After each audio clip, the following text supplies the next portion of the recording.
Good evening बच्चों। आज की क्लास में हम लोग बातचीत करेंगे क्लास 9th के उस चैप्टर के बारे में जो चैप्टर नंबर 4 है आपके यहाँ, जिसका नाम है एटॉमिक स्ट्रक्चर। यानी कि टॉपिक का नाम है एटॉमिक स्ट्रक्चर, चैप्टर का नाम है एटॉमिक स्ट्रक्चर। इसको स्ट्रक्चर ऑफ एटम के नाम से भी जाना जाता है। चाहे आप एटॉमिक स्ट्रक्चर कहिए चाहे स्ट्रक्चर ऑफ एटम कहिए, धीरे धीरे पढ़ेंगे, बहुत जोरदार समझाऊंगा, कोई भी आपको प्रॉब्लम नहीं होगी। बस केवल कंसंट्रेट होकर के सुनिएगा, पेन कॉपी साथ में रखिएगा। बात को जितना गौर से सुनेंगे उतना ही अच्छा आपको ये चैप्टर समझ में आएगा। इस चैप्टर की जर्नी कहाँ से स्टार्ट होती है और कहाँ इसका अंत होगा, उन सभी विषयों पर बातचीत होगी। यह क्लास 9th का जो चैप्टर एटॉमिक स्ट्रक्चर है, ये बहुत ही इंपॉर्टेंट है। इंपॉर्टेंट क्यों है? इंपॉर्टेंट इसलिए है क्योंकि आज जो ये एटॉमिक स्ट्रक्चर पढ़ रहे हैं आप, इसको आज पढ़ने के बाद यही खत्म नहीं हो जाएगा। क्लास 11th का सेकंड चैप्टर भी स्ट्रक्चर ऑफ एटम ही है, यानी कि एटॉमिक स्ट्रक्चर ही आपका क्लास 11th का सेकंड चैप्टर है। यानी कि जो क्लास 9th का एटॉमिक स्ट्रक्चर है, यही जितना यहाँ आपको पढ़ाया जाएगा उसके आगे का पोर्शन आपको क्लास 11th में स्टार्ट होगा। इसलिए क्लास 9th का ये पार्ट जानना बेहद जरूरी है। यह एक अच्छा और बहुत ही इंपॉर्टेंट चैप्टर है। आपके यहाँ क्लास 9th में दो ही तो चैप्टर हैं जिस पर विचार किया जा सकता है, जो भविष्य के लिए अत्यंत आवश्यक हैं। वो कौन है? एक बेटा आपका है एटम एंड मॉलिक्यूल, और दूसरा चैप्टर है स्ट्रक्चर ऑफ एटम। ये दो चैप्टर को लेकर के हम पूरी की पूरी केमिस्ट्री में एक अच्छा काम कर सकते हैं। यानी कि ये दो चैप्टर जब हमें बेसिक से समझ में आएंगे तभी हम इस पर ज़्यादा विचार कर पाएंगे, ज़्यादा समझ पाएंगे, अच्छा पढ़ पाएंगे। तो आइए हम लोग स्टार्ट करते हैं। आज की इस क्लास में बात करने वाले हैं एटॉमिक स्ट्रक्चर के बारे में कि एटॉमिक स्ट्रक्चर क्या है, कैसे है, क्या क्या कहानी इसके अंतर्गत बताई गई, इन सभी विषयों पर हमारी आपकी बातचीत होगी। जरा गौर से सुनिएगा। हम थोड़ा रिलेट करेंगे चैप्टर नंबर 3 से, यानी कि चैप्टर 3rd और चैप्टर 4th ये दोनों एक दूसरे से मिलते जुलते चैप्टर्स के अंतर्गत आ रहे हैं। हम बात कर लेते हैं पहले थोड़ी सी चैप्टर 3 की। आपको हम बताना चाहेंगे सबसे पहले कि एटम क्या है। इसकी एक छोटी सी कहानी है, उस पर विचार करेंगे तो आपको अच्छा समझ में आएगा। एटम के बारे में हम जो बातचीत करते हैं, तो सबसे पहले हम एटम के बारे में जो बातचीत करेंगे वो कहाँ से स्टार्ट करेंगे? वो बातचीत हम डाल्टन से स्टार्ट करेंगे। जैसा कि आप जानते हैं, जॉन डाल्टन के बारे में आपने सुना होगा। तो जॉन डाल्टन के बारे में जो आपने सुना है, आपने कहा था कि 1808 में जॉन डाल्टन ने एटम की डिस्कवरी की। यानी कि एटम के बारे में सबसे पहले 1808 में जॉन डाल्टन ने बताया। अच्छी बात है बताया, लेकिन बेटा जानना यह जरूरी है कि उन्होंने बताया क्या। जॉन डाल्टन के बारे में जब बातचीत होती है, 1808 की कहानी जो आपको समझाई जाती है, जैसे बता रहा हूं ऐसे ही समझना। आपको बिल्कुल 100% श्योरिटी के साथ कह सकता हूं मैं कि आपको पूरी की पूरी ये चैप्टर की कहानी समझ में आ जाएगी और फिर दोबारा कुछ पढ़ने की जरूरत नहीं पड़ेगी। हमने कहा कि हम चैप्टर को रिलेट किए हैं चैप्टर नंबर 3 से। जॉन डाल्टन का एटम का डिस्कवरी का कॉन्सेप्ट उठाए हैं। यानी सबसे पहले, और इसके पहले की बातचीत पर हमें विचार नहीं करना। हमने कहा 1808 में जॉन डाल्टन नाम के एक वैज्ञानिक ने, एक साइंटिस्ट ने क्या बताया? एटम की डिस्कवरी के बारे में बताया। अब देखो, होता क्या है कि हर कोई चीज प्रूव्ड हो यह जरूरी नहीं है। शुरुआती दौर में इसके बारे में कोई बहुत अच्छी जानकारी किसी को नहीं थी, लेकिन हाँ, यह एक एजम्पशन था। जैसा लोगों ने एज्यूम किया वैसा एटम के बारे में कहते चले गए और बात बनती गई, प्रूफ्स आते गए, नए नए केसेज बनते गए, करेक्शन होते गए, और लास्ट में जो एज्यूम किया था उसी से रिलेटेड हमारे एटम का शेप, उसकी डिस्कवरी का कॉन्सेप्ट आ गया। आइए सबसे पहले जॉन डाल्टन के द्वारा बताई गई वह बात हम आपके सामने डिस्कस करते हैं। यानी कि जॉन डाल्टन सबसे पहले आए तो जॉन डाल्टन को ऐसा लगा कि जो एटम होता है वो सबसे छोटा होता है। यानी कि डाल्टन ने ये कहा कि जो एटम है वो सबसे छोटा है। ठीक है, यानी कि एटम एक ऐसा पार्ट है किसी मैटर का जो सबसे छोटा होता है, जिसको हम फर्दर डिवाइड नहीं कर सकते। यानी कि डिवाइड ना करने का मतलब ये हुआ कि बेटा देखो, ये एटम आपका आ भी गया। हमने कहा कि एटम क्या होता है? सबसे छोटा पार्ट होता है किसका? किसी मैटर का। किसी मैटर का वह छोटा से छोटा पार्ट जिसको फर्दर डिवाइड नहीं किया जा सकता, उसे एटम कहा गया। ये किसने बताया? जॉन डाल्टन ने 1808 में बता दिया। कहते हैं सर वो तो बात ठीक है कि जॉन डाल्टन ने कहा कि सबसे छोटा एटम होता है, हमें समझ में आ गया। डाल्टन साहब ये भी कहते हैं कि एटम इतना छोटा है कि आप उसे फर्दर डिवाइड करना चाहें तो आपके बस की बात नहीं है। डाल्टन का ऐसा मानना है कि एटम बहुत छोटा होता है और उसको हम फर्दर डिवाइड नहीं कर सकते। जॉन डाल्टन ने यह भी कहा कि यह एटोमियो नामक शब्द से बना है और एटोमियो का मतलब होता है इंडिविजुअल, यानी कि इंडिविजुअल पार्ट की बात कर रहे हैं जिसको फर्दर डिवाइड नहीं किया जा सकता, उसे हम कहते हैं बच्चे एटम। कहें यार इतनी बात थी? हाँ, मतलब कि किसी भी मैटर का वह छोटा सा छोटा पार्ट जो फर्दर डिवाइड नहीं हो सकता, ठीक है, उसी को हम क्या कहते हैं? एटम कहते हैं। कहें हाँ यहां तक तो ठीक है सर, लेकिन उसके थोड़ा सा और आगे चले तो डाल्टन ने क्या कहा कि एटम के बारे में बताते बताते उन्होंने कुछ पोस्टुलेट्स दिए, यानी कि डाल्टन्स पोस्टुलेट के नाम से वो जाने गए। डाल्टन ने एटम के बारे में कुछ बातें और बताई। पहली बात तो उन्होंने कहा कि it is the smallest unit of matter, यानी यह सबसे छोटी इकाई है, सबसे छोटा पार्ट है किसी मैटर का, यह डाल्टन ने पहली बात कही। दूसरी बात कही इट इज इनडिविजिबल इनडिस्ट्रक्टिबल, यानी कि इसको डिवाइड नहीं किया जा सकता है, यह इतना छोटा है। तीसरी बात डाल्टन ने क्या बताई? डाल्टन ने तीसरी बात में यह कहा बेटा कि किसी एक एलिमेंट के अंदर जो एटम्स होते हैं, ध्यान से सुनना, किसी एक एलिमेंट के अंदर जो एटम होते हैं वो सब प्रॉपर्टी में एक जैसे होते हैं। जैसे कि एलिमेंट और एटम में बड़ा कंफ्यूजन है आपको ये नहीं समझ में आता कि एलिमेंट क्या है और एटम क्या है, बहुत ज्यादा कंफ्यूज्ड वे में आप बातचीत किया करते हैं, तो वो भी आप क्लियर कर लीजिए। वैसे तो पीछे लेक्चर्स में हमने इसको समझाया था, लेकिन दोबारा बताता हूँ एलिमेंट और एटम में क्या कंफ्यूजन आपको होता है। जैसे आप एक क्लास में बैठे हुए हैं तो वह क्लास आपका एलिमेंट होता है और आप जिस क्लास में बैठे हैं उस क्लास के आप क्या होते हैं? एक एटम होते हैं। तो उस क्लास में एक से अधिक एटम पाए जा सकते हैं और एक एटम से भी वो क्लास ही कही जाएगी। इसका मतलब किसी एक एलिमेंट के अंदर ढेर सारे एक ही तरह के एटम्स होते हैं, ऐसा डाल्टन का मानना था। और डाल्टन का यह भी मानना था कि किसी एक एलिमेंट के अंदर एक एटम भी हो सकता है, इसीलिए सोडियम एलिमेंट और सोडियम एटम दोनों नाम से जाना जाता है। जैसे कि किसी दिन बारिश होने लगे और आप अपने स्कूल गए लेकिन बाकी आपके कोई भी साथी ना आए हो, तो आप उस अपनी क्लास में अकेले बैठते हैं, तो क्या उस दिन आप 9th के स्टूडेंट नहीं कहे जाते? क्या उस दिन भी आप 9th के ही स्टूडेंट कहे जाते हैं? यानी कि उस समय टीचर ये कहता है कि 9th वाला लड़का जा रहा है जो आज अकेले आया है, तो उस समय आप एलिमेंट के एटम है ना, लेकिन उस समय आपको एटम भी कहा जा सकता है, आपको एलिमेंट भी कहा जा सकता है। जैसे अब 9th के ये बच्चे हैं, ये 9th का बच्चा है, बस इतने में ही अंतर है बेटा, और कुछ नहीं। लेकिन सवाल ये है कि कहाँ कंबाइंड है और कहाँ नॉर्मल फेज में है। डाल्टन का कहना था कि किसी एक एलिमेंट के अंदर जितने भी एटम होंगे उन सब की प्रॉपर्टी एक जैसी होगी। अच्छा, कहते हैं कि डिफरेंट एलिमेंट के अंदर जो एटम्स होंगे उनकी प्रॉपर्टी डिफरेंट होगी। कहे सर बात समझ में नहीं आई। डाल्टन का कहना यह था बेटा कि अगर 9th क्लास के अंदर जितने बच्चे बैठे हुए हैं वो 9th क्लास के एटम हो गए, यानी उस एलिमेंट के एटम हो गए। अगर उस एलिमेंट के वो एटम है तो उन सबकी प्रॉपर्टी एक ही जैसी होगी, ऐसा डाल्टन का मानना था। डाल्टन का मानना यह भी था कि अगर एक 9th क्लास है और एक 10th क्लास है, तो 9th क्लास में जो एलिमेंट, 9th क्लास एक एलिमेंट हो गई, उसके अंदर जो एटम है और जो दूसरा एलिमेंट जो 10th क्लास है उसके अंदर जो एटम है, उन दोनों की प्रॉपर्टी में क्या होगा? डिफरेंस होगा, ऐसा डाल्टन का मानना था। बहुत अच्छी बात डाल्टन ने बताई। अब जरा हम उस पर विचार करते हैं और हम आपको बताते हैं कि डाल्टन कितने महान वैज्ञानिक के रूप में उभर कर मार्केट में आए थे।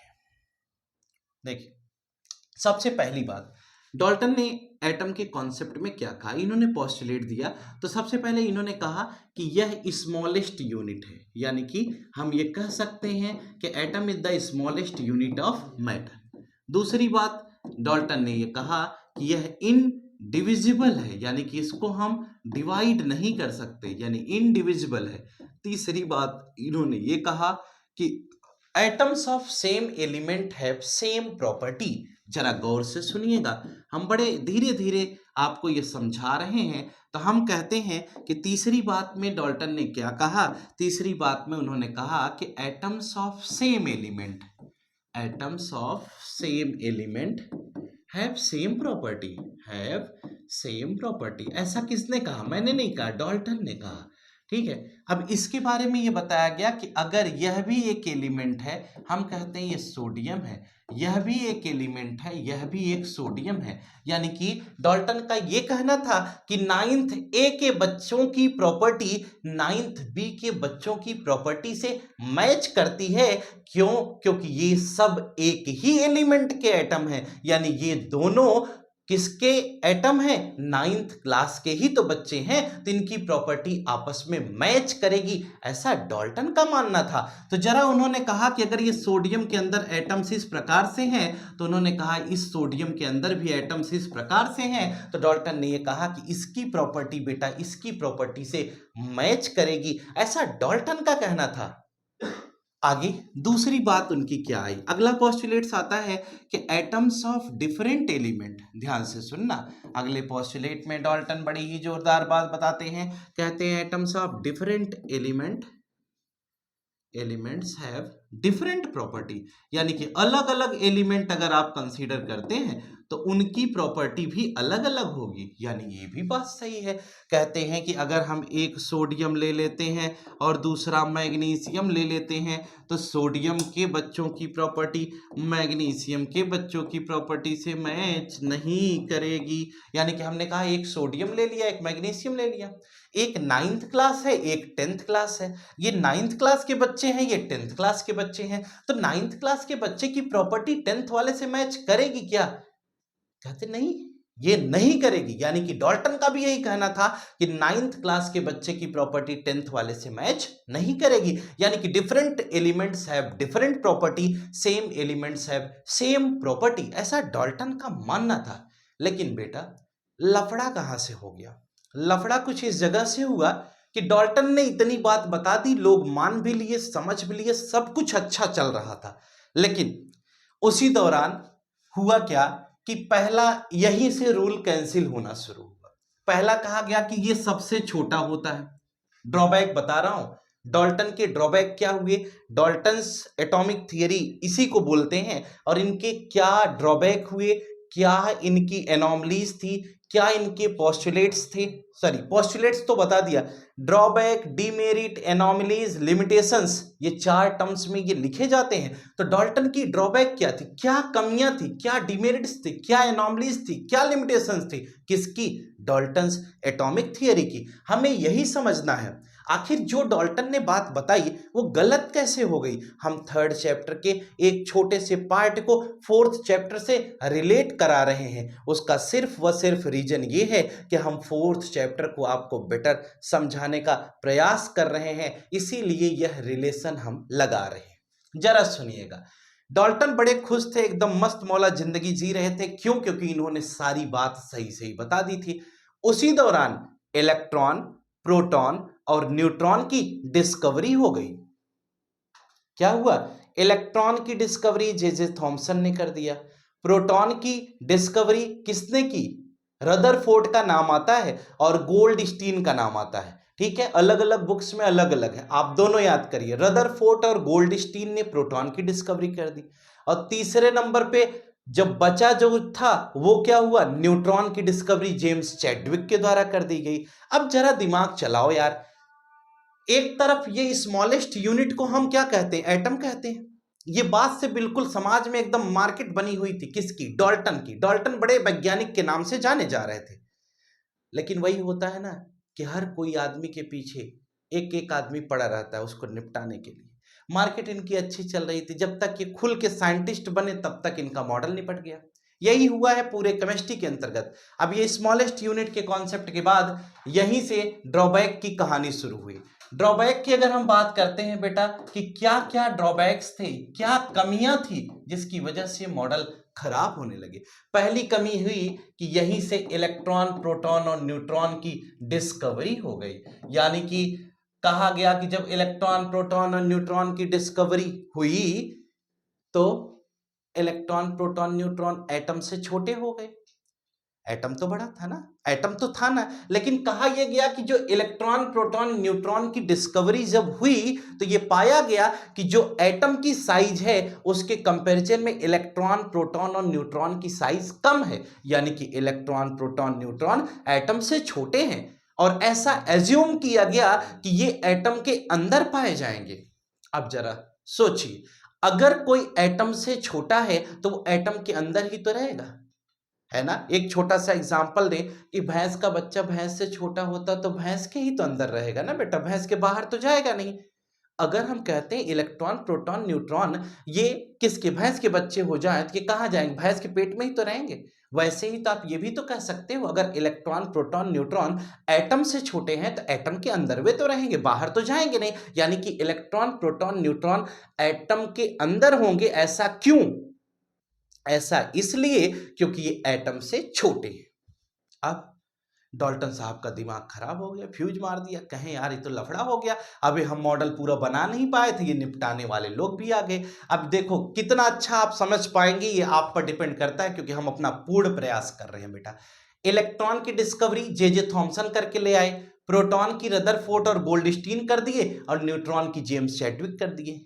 ये तीनों लोग आए और ये सारी बात किसको बताए, डाल्टन को बताने लग गए। कौन कौन, थॉमसन, रदरफोर्ड और चैडविक, गोल्डस्टीन, ये सब लोग आए और किससे कहते हैं, डाल्टन से कहते हैं कि साहब जो मॉडल आपने खोजा था कि एटम सबसे छोटा होता है, हमें तो नहीं लगता कि एटम सबसे छोटा होता है, क्योंकि इलेक्ट्रॉन प्रोटॉन और न्यूट्रॉन की डिस्कवरी हम लोगों ने की और हमें ऐसा लगता है कि इलेक्ट्रॉन प्रोटॉन न्यूट्रॉन तो एटम के अंदर है, क्योंकि इलेक्ट्रॉन प्रोटॉन न्यूट्रॉन की साइज एटम से छोटी है। अगर आप कहते हैं एटम सबसे छोटा है तो फिर ये कहां रहेंगे, ये तो एटम के अंदर रहेंगे क्योंकि एटम से छोटे हैं।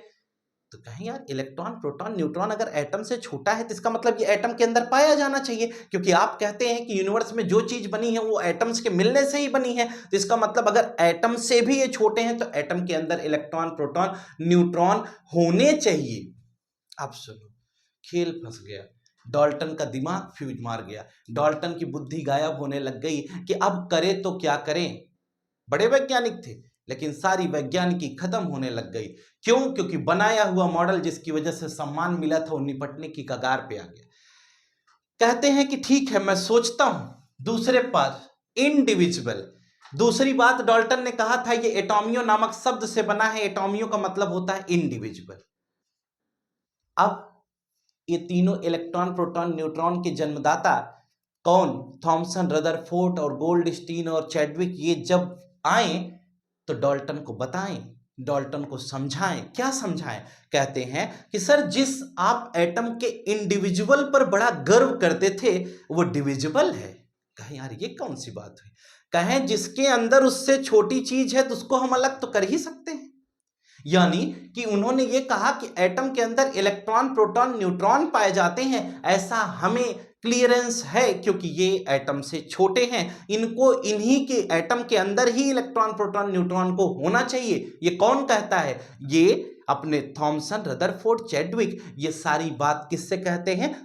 डाल्टन से कहते हैं। अब सुनना, इस तरफ बेटा डाल्टन है, ये सब डाल्टन का कॉन्सेप्ट था, ये डाल्टन इधर है और बाकी पड़ोसी लोग इधर है। अब ये अपनी बात इनसे कह रहे हैं, ठीक है। इन्होंने कहा कौन कौन है, थॉमसन, रदरफोर्ड और चैडविक। ये कहते हैं कि पहला तो केस खत्म कर दिए हम लोग कि सबसे छोटी इकाई कहते थे, सबसे छोटी यूनिट कहते थे, वो सबसे छोटा हो ही नहीं सकता क्योंकि इलेक्ट्रॉन प्रोटॉन न्यूट्रॉन उससे छोटा है, इसका मतलब वो उसके अंदर होगा, इसका मतलब एटम सबसे छोटा नहीं है। अब ये बात डाल्टन आपको स्वीकार करनी पड़ेगी। डाल्टन ने कहा कि ठीक है, लेकिन दूसरी बात पे आए, कहें जो आप कहते हैं एटम इंडिविजुअल है, अगर इसके अंदर इससे छोटा कुछ है तो हम कैसे आप कह सकते हैं कि ये डिवाइड नहीं होगा? हम डिवाइड करके तो उसको अलग कर ही सकते हैं ना, क्योंकि एटम से छोटा इलेक्ट्रॉन प्रोटॉन न्यूट्रॉन है जो उसके अंदर है, ऐसा इन्हें प्रतीत होता है। अभी ये लोग खोज नहीं पाए हैं, देखना ध्यान से। अच्छा, दूसरी बात भी, दूसरा मॉडल भी इनका निपटाते हुए तीसरे पर छलांग लगा। कहते हैं तीसरे पर है, कहते हैं कि डाल्टन साहब ये बताइए, आपने कहा कि atoms of same element have same property, हमें कोई आपत्ति नहीं है, लेकिन क्या यह जरूरी है क्या कि 9th क्लास का हर कोई बच्चा एक ही तरह की प्रॉपर्टी शो करे, यानी कि किसी एलिमेंट के अंदर जितने एटम हैं वो सब एक तरह की प्रॉपर्टी शो करें, क्या यह जरूरी है?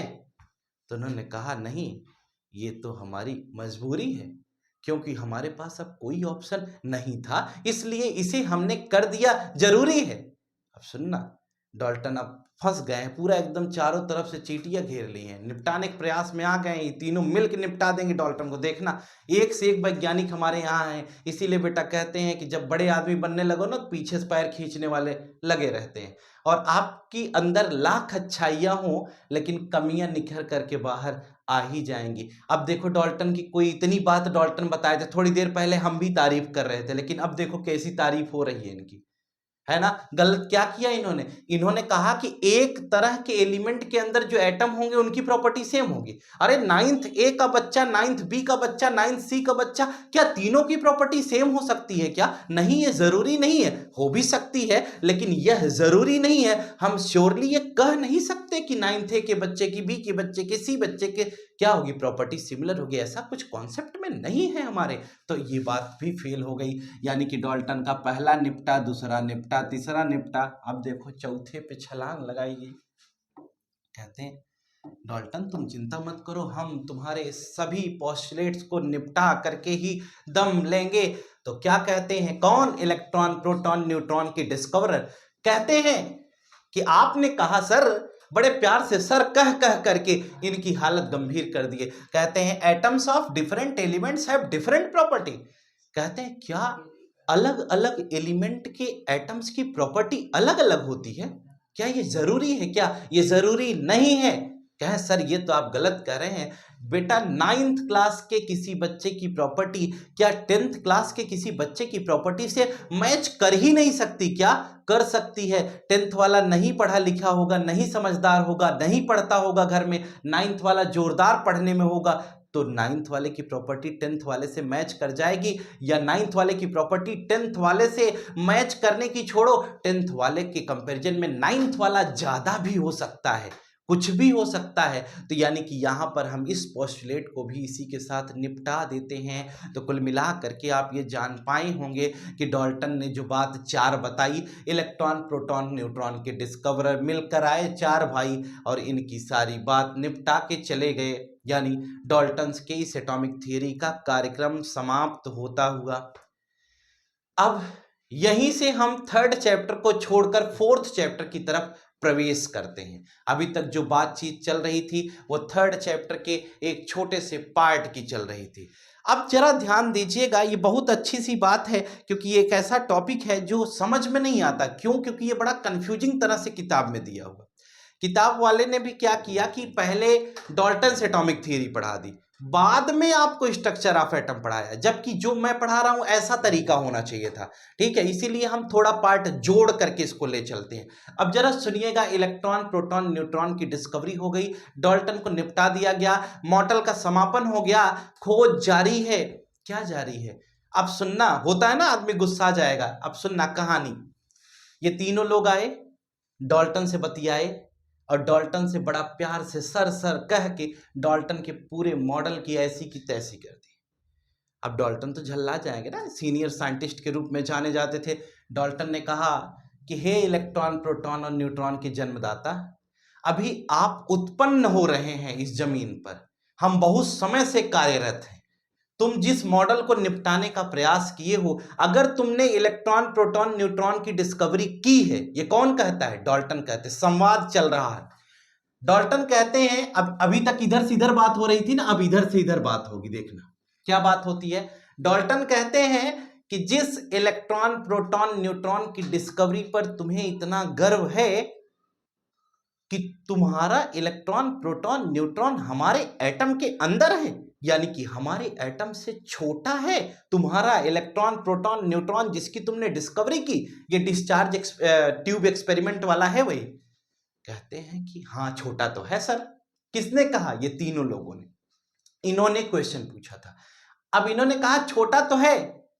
कहें छोटा है ठीक है, लेकिन क्या तुम्हारा इलेक्ट्रॉन, प्रोटॉन, न्यूट्रॉन हमारे एटम के अंदर है? कहें होगा। कहें तुम देखे हो? कहें देखे तो नहीं है। कहें तो जब देख लेना तब लौट के आना। अब भौकाल मार दिए डाल्टन साहब, कहें कि अब जाओ, इसीलिए कहते सीनियर सीनियर होता है। मॉडल निपट गया है लेकिन मान नहीं रहे हैं। मॉडल निपटा दिया, तीनों ने मिल करके कहा इलेक्ट्रॉन, लेकिन बेचारे क्या करें, इनके पास भी कोई ऑप्शन नहीं था। इनके पास तो इलेक्ट्रॉन प्रोटॉन न्यूट्रॉन की डिस्कवरी थी, ये डिस्कवरी करके आए थे, साइज बता रहे हैं छोटा, लेकिन डाल्टन कहते हैं कि हमारे मॉडल में तो इलेक्ट्रॉन प्रोटॉन न्यूट्रॉन का कोई कॉन्सेप्ट ही नहीं है, और अगर आप इलेक्ट्रॉन प्रोटॉन न्यूट्रॉन को इतना जानदार तरीके से खोजे हैं तो तुम हमारे मॉडल में क्यों घुसे जा रहे हो? एक मॉडल जाकर बनाओ तो तुम्हें अपनी हालात समझ में आ जाएगी। कोई ऐसा मॉडल बनाकर डाल्टन जैसे बड़े वैज्ञानिक के सामने लाओ तो सही, जिसमें तुम ये बताओ तो सही कि इलेक्ट्रॉन प्रोटॉन न्यूट्रॉन है कहां। अब फेल मार दिया इनको, किसने? डाल्टन ने। डाल्टन क्या बेटा अब निकल लो, मॉडल ऐसे नहीं आते मार्केट में। तुम कह दिए कि तुमने इसको खोजा, ये सबसे छोटा है, और तुम्हारे इलेक्ट्रॉन प्रोटॉन न्यूट्रॉन हमारे एटम के अंदर चले आएंगे, हम सुन रहे हैं तो तुम बोले जा रहे हो। एक काम करो, कौन कहता है? डाल्टन कहते हैं। डाल्टन कहते हैं एक काम करो, अगर तुमने इलेक्ट्रॉन प्रोटॉन न्यूट्रॉन की डिस्कवरी की है तो एक ऐसा एटम खोजो, एक ऐसे एटम की डिस्कवरी करो जिसका शेप साइज बताओ, उसमें इलेक्ट्रॉन प्रोटॉन न्यूट्रॉन को प्लेस कर जाओ, तब तो डाल्टन को भी तुम समझाओ कि हाँ, इलेक्ट्रॉन प्रोटॉन न्यूट्रॉन को जो तुमने छोटा कहा था वह सत्य है। गौर करिएगा हमारी बात पर, बहुत जोरदार कहानी हम आपको समझा रहे हैं। जितना अच्छा मार्केट्स में समझ पाएंगे, ये जीवन पर्यंत कभी भूलेगा नहीं। अगर एक बार केवल समझ में आ जाए, कभी भूलेगा नहीं। देखना, सबसे पहले एटम आया, किसने बताया? डाल्टन ने। इनके मॉडल को निपटाने के लिए 3 लोग आए, इलेक्ट्रॉन प्रोटॉन न्यूट्रॉन की डिस्कवरी करके अपने साथ लाए, इनको अपनी सारी बात बताए, ये पहले मान गए। बाद में इनको समझ आया कि यार ये क्यों नहीं एटम बना करके उसमें इलेक्ट्रॉन प्रोटॉन न्यूट्रॉन प्लेस करके ले आते, क्योंकि ये जानते थे हम निपट चुके हैं। इन्होंने एकदम पासा फेंक दिया और इनको कहा कि जाइए आप इलेक्ट्रॉन प्रोटॉन न्यूट्रॉन की जो डिस्कवरी किए हैं उसको एटम में अरेंज करके लाइए, हम आपकी बात मानने के लिए सदैव तैयार थे, हैं और रहेंगे। अब डाल्टन खुश, कहें जा बच्चा हेरा का इलेक्ट्रॉन प्रोटॉन न्यूट्रॉन खोज लिए तो बड़का वैज्ञानिक समझने लगे अपने आप को। हम जैसे वैज्ञानिक मार्केट में आते हैं जाते नहीं, हम लोग सदैव निरंतर बरकरार बने रहने वालों में से हैं। अब ये चले गए 3rd चैप्टर में, ये फिर इतनी बात हो गई, ये तीनों लोग गए कहाँ? बाजारे। का खोजत हो? एटम खोजत हो। इनको कुछ पता नहीं है, इनको बस इतना पता है कि एटम की डिस्कवरी करना है, एक ऐसा कोई छोटा चीज खोजना है जिसमें इलेक्ट्रॉन प्रोटॉन न्यूट्रॉन को दिखाया जा सके, बस इतना एजम्पशन है इनके पास और कुछ नहीं है। किसके पास? रदरफोर्ड, चैडविक और ये सब जो आए थे सब लेकर के। अब सुनना, ये जो बचे इधर, इनकी कहानी पर क्या हुआ सर? ये एकदम मस्त मौला जीवन जी रहे हैं। कौन? डाल्टन। ठीक है, कुछ लोग सोचे इतना खचा दिया हमने, समझे नहीं, समझ में आ रहा तो अब नहीं आएगा बेटा, इतना अच्छा कोई समझाएगा भी नहीं। ये डाल्टन, अब लफड़ा कहां आया? डाल्टन का। अब डाल्टन का लफड़ा आया। अब डाल्टन देखो, इसीलिए होता है कि हार मान के भी कोई हार नहीं मान रहा है। सुनना, डाल्टन, अब आप तो एक बार कोई कह दे कि तुम गधा हो, तुमको कुछ आता नहीं, तो आप मान जाते हैं, नहीं हमका कहे ना है, मतलब हम हैं, है ना, आप एक्सेप्ट कर लेते। अरे कैसे एक्सेप्ट कर लिए? तुम्हें तो सोचना चाहिए ना, बोल दिया है अगर किसी ने तो उसको हम करके दिखलाएंगे, आज नहीं तो कल उसको जरूर ये बात याद दिलाएंगे। ये होना चाहिए ना जज्बात। कह नहीं हमको कहे ना, कहे हैं तो माने रहो जीवन में। तो यहो मान लेते डाल्टन अगर कि हमका कहे हैं कि तुम्हारा एटम बहुत छोट है और तुम्हारे एटम के अंदर इलेक्ट्रॉन प्रोटॉन न्यूट्रॉन हमार वाला है, इसलिए तुम्हारे एटम में खोट है, तो क्या डाल्टन जीवन पर्यंत कुछ कर पाते? नहीं। डाल्टन ने इनको निपटा दिया, दूसरे लाइन पे भेज दिया, आउटर पे ट्रेन चली गई। कहे जाओ बेटा ऐसा करो, इलेक्ट्रॉन प्रोटॉन न्यूट्रॉन तुम खोजे हो, बड़ा गर्व है हमें भी, तुम इलेक्ट्रॉन प्रोटॉन न्यूट्रॉन को किसी एक एटम के अंदर अरेंज करके ले आओ, हम तुम्हारी बात मान लेंगे। अब सुनना, इधर चीर दो इसको बीच से। अब डाल्टन क्या किए? डाल्टन एकदम जोरदार दिमाग लगाए, कहीं यार जो कुछ हमने बताया है उसमें हम काम और क्यों न अच्छा करें।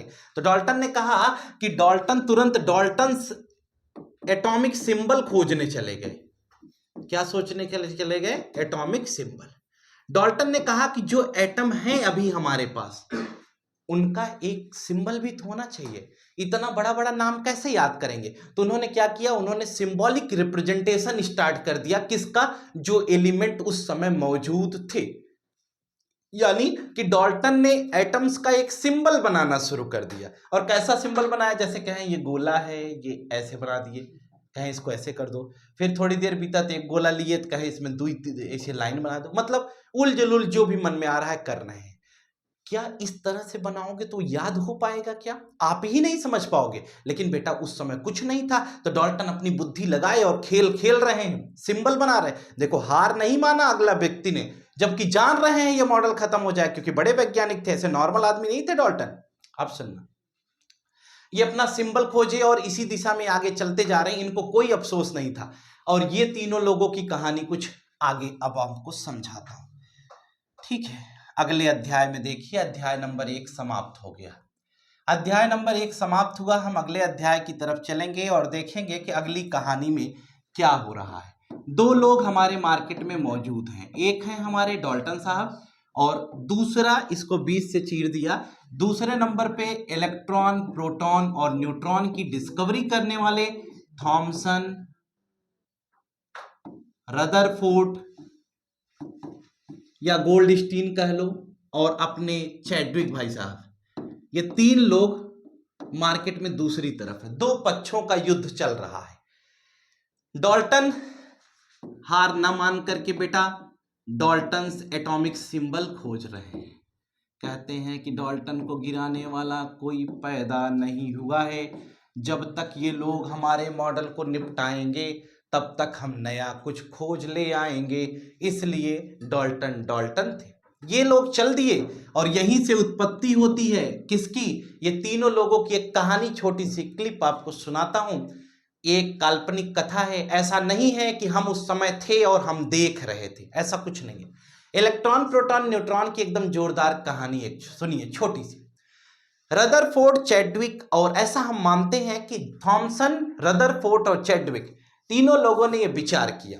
क्या विचार किया कि चलो खोजा जाए एटम, और एक ऐसा एटम खोजने की ये प्लानिंग करते हैं, कोई ऐसा शेप खोजने की प्लानिंग में ये जुटे हुए हैं। और वो प्लानिंग क्या है इनकी, कि एक ऐसा शेप खोजा जाए जिसमें इलेक्ट्रॉन, प्रोटॉन और न्यूट्रॉन जैसे सब एटॉमिक पार्टिकल पाया जाए। बेटा सब एटॉमिक क्या होता है, सब एटॉमिक का मतलब जो एटम के अंदर है, यानी सब टॉपिक, टॉपिक सब टॉपिक कहते हो ना, तो टॉपिक के अंदर जो टॉपिक होता है उसे सब टॉपिक कहते हैं। तो कहा यह गया कि रदरफोर्ड, चैडविक और थॉमसन, ये तीनों लोग आपस में विचार करते हैं, एक प्लान बनाते हैं, और उस प्लान में ये क्या कहते हैं कि चलो चलते हैं, हम एक एटम खोज लाएंगे, और जो एटम खोजेंगे उसके अंदर इलेक्ट्रॉन, प्रोटॉन और न्यूट्रॉन की विशेषता भी बताएंगे, और फिर हम तीनों लोग मिलकर के साहब डाल्टन को निपटाएंगे, उनके मॉडल को समाप्त कर जाएंगे। यही सोच लेकर के ये तीनों वैज्ञानिक मार्केट में चल देते हैं। अध्याय नंबर 2 समाप्त हुआ। अब 3 नंबर में सुनिएगा कि तीसरे इस अध्याय में ये कहां पहुंचते हैं। कथा सुनिएगा, होती ना सत्यनारायण भगवान की कथा अपनी होती तो शंख बजती है, तो बजाएंगे आने वाले दिनों में, देखो। तो हमने कहा कि इलेक्ट्रॉन, प्रोटॉन, न्यूट्रॉन की इस कहानी को लेकर के प्लानिंग तैयार हो गई है, तीनों लोग अलग अलग दिशाओं में जाते हैं, ठीक है। कौन, एक थॉमसन, एक रदरफोर्ड, एक चैडविक। सवेरे सवेरे ये लोग निकलते हैं, एक दुकान पे चाय पीते हैं, और तीनों लोग 3 दिशाओं में एटम की डिस्कवरी के लिए निकल देते हैं। अब इनके पास कोई ऐसा लॉजिकल कॉन्सेप्ट नहीं था जिसके बेसिस पे ये कुछ बात कर सके। अब ये क्या करते हैं, ये तीनों लोग 3 दिशाओं में जाते हैं, और इनके पास केवल माइंड में, इनकी मेंटलिटी में एक एजम्पशन है कि कुछ ऐसा छोटा सा छोटा खोजा जाए। ध्यान से सुनना, कोई बहुत जन्म से पैदाइशी वैज्ञानिक नहीं होता बेटा, ठीक है, वो बनता है सोचने से। कहे कि कुछ ऐसा छोटा सा छोटा सोचा जाए जिसके अंदर इलेक्ट्रॉन, प्रोटॉन और न्यूट्रॉन को देखा जाए। दिमाग लगाया इन्होंने कि कुछ ऐसा छोटे से छोटा खोजा जाए जिसके अंदर इलेक्ट्रॉन, प्रोटॉन, न्यूट्रॉन को देखा जाए। ये सोच लेकर के तीनों निकल जाते हैं। कहां कहां ये जाते हैं, ये हम आपको आज इसी क्लास में समझाते हैं। तो चलिए इस बात को हम और आगे बढ़ाते हैं तो क्या हम समझे कि थॉमसन, रदरफोर्ड, चैडविक रोज सुबह चाय पीते थे और अलग अलग दिशाओं में निकल जाते थे। इनकी रोजमर्रा की जिंदगी में यही कार्यक्रम चल रहा था। अचानक हुआ क्या? अचानक हुआ कि इन लोगों का, तीनों का प्लान यही था कि हम तीनों लोग चलेंगे, मार्केट में विचरण करेंगे, कुछ ऐसा छोटा सा छोटा खोजेंगे। बात सिर्फ इतनी सी, लॉजिक इतना है कि वह छोटा सा छोटा खोजना है जिसके अंदर इलेक्ट्रॉन, प्रोटॉन, न्यूट्रॉन होगा और उसी को हम क्या करेंगे, रिलेट करा देंगे एटम से और यही बात ले चल के समझा देंगे डाल्टन को, उनके मॉडल को निपटा देंगे और हमारा नाम हो जाएगा और हम फादर ऑफ एटम कहलाएंगे। फादर बनने के लिए सब लफड़ा है, कौन फादर बन जाए लेकिन मदर न बन पाए बेटा, देखना कैसे गाड़ी आगे चलती है। थॉमसन कहते हैं रदरफोर्ड से, रदरफोर्ड कहते हैं चैडविक से, हम तीनों लोग मिलके खोजेंगे, एक दिन एटम पा जाएंगे। लेकिन ऐसा करते करते लंबा समय बीतने लग गया। निराशा हाथ लग रही थी लेकिन आशा की डोर टूट नहीं रही थी। उसी दौरान थॉमसन एक सुबह चाय पीकर दुकान से निकल जाते। तीनों लोग अलग अलग दिशाओं में गए। थॉमसन एक तरबूज के खेत में पहुंचते हैं। ठीक है, घूमते घूमते संध्या हो गई, शाम को तरबूज के खेत में थॉमसन पहुंच जाते हैं। थॉमसन जब तरबूज के खेत में पहुंचते हैं तो उन्होंने एक तरबूज देखा, बड़ा तरबूज देखा। थॉमसन को थोड़ा दिमाग में आया कि यार कहीं इस तरबूज में ही तो एटम नहीं छिपा है। थॉमसन ने तरबूज को बस ऐसे ही उठा लिया तो तरबूज बड़ा था, तो उसका तरबूज का छोटा वाला बच्चा जमीन पे पड़ा था। तो छोटका बच्चा का कहा तो सुनना, छोटा वाला बच्चा कहता है कि पिताजी को कहाँ लिवे जा रहे हो थॉमसन, हम तो उनसे भी छोटे हैं, हमको लिवा चलो। तो इतने में ही ये बात सुनने में थॉमसन के हाथ से तरबूज छूट गया, तरबूज जमीन पे पड़ा और तरबूज फूट गया। सुनना कहानी को कितना रिलेट किया गया है। तरबूज बेटा जैसे ही फूटा, उस तरबूज में मिला क्या, उस तरबूज में एक रेड वाला पार्ट मिला और एक बीज मिले। ध्यान से सुनना, तरबूज में रेड वाला पार्ट मिला जिसको हम खाते हैं और काले काले बीज धसे मिल जाते हैं। डाल्टन पूरी की पूरी बात वहीं पर समझ जाते हैं। ये बात फिर वो किसी को नहीं बताते हैं और इस कॉन्सेप्ट को अपने दिमाग में लाते हैं और मार्केट में ले जाकर इसे पब्लिश कराते हैं। बाद में डाल्टन ही एक बड़े वैज्ञानिक के नाम से, थॉमसन ही वे एक बड़े वैज्ञानिक के नाम से जाने जाते हैं। आइए इस तरबूज से हुई डिस्कवरी का नाम देते हैं जिसे हम कहते हैं थॉमसन्स मॉडल ऑफ एटम। क्या नाम दिया गया? Thomson's model of atom. अच्छा, थॉमसन्स मॉडल ऑफ एटम में क्या बताया गया? थॉमसन ने आज एक मॉडल को खोज दिया। थॉमसन ने यह कहा कि ये तरबूजा है, इसे वाटरमेलन मॉडल भी कहते हैं। क्या कहते हैं? वाटरमेलन मॉडल भी कहते हैं। थॉमसन तरबूजे के खेत में तरबूजा पाए, तरबूजा फूट गया तो उसमें इलेक्ट्रॉन और प्रोटॉन, न्यूट्रॉन का कॉन्सेप्ट समझने का प्रयास कर रहे थे। लेकिन लफड़ा क्या हुआ कि तरबूजे में एक रेड वाला पार्ट मिला। तो जब रेड वाला पार्ट देखा तो पूरा तरबूजा रेड था। तो थॉमसन ने कहा कि ऐसा करते हैं, हम कह देते हैं एटम गोल है और इस एटम के अंदर दो बोल है। तो देखना क्या दो बोल बताया उन्होंने, कहें कि एटम का शेप बता दिया उन्होंने। पहली बात तो उन्होंने कहा कि एटम का शेप जो अभी तक नहीं पता था, उन्होंने कहा एटम का शेप कैसा होता है, स्फेरिकल होता है। पहली बात, एटम का शेप कैसा है, स्फेरिकल है। और दूसरी बात, इन्होंने तरबूजे से एटम को कंपेयर करा, कहें जैसे तरबूजा वैसे एटमों होता होगा। कहते हैं जिस प्रकार इस तरबूजे के अंदर पॉजिटिवली चार्ज पार्टिकल प्रोटॉन पाया जाता है। अच्छा, आप जरा सोचिए, तरबूजे के अंदर प्रोटॉन, तरबूजे के अंदर कहें जिस प्रकार तरबूजे के अंदर रेड वाला पार्ट स्कैटर्ड है, फैला हुआ है, उसी तरह हमें ऐसा लगता है कि एटम के अंदर पॉजिटिवली चार्ज पार्टिकल प्रोटॉन भी इसी तरह से स्कैटर्ड होंगे। कहें अच्छा, कहते हैं जिस प्रकार तरबूजे के अंदर क्या होता है, बीज ऐसे ऐसे धसे होते हैं बेटा, तो कहते हैं उसी प्रकार से हम ये कह सकते हैं कि इसके अंदर इलेक्ट्रॉन पाए जाते हैं, यानी निगेटिवली चार्ज पार्टिकल इलेक्ट्रॉन पाया जाता है।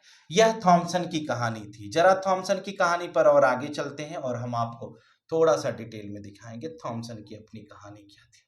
डाल्टन्स एटॉमिक थ्योरी पहले ही बता दी गई है। एटॉमिक मॉडल में थॉमसन्स एटॉमिक मॉडल का जिक्र हमें करना है।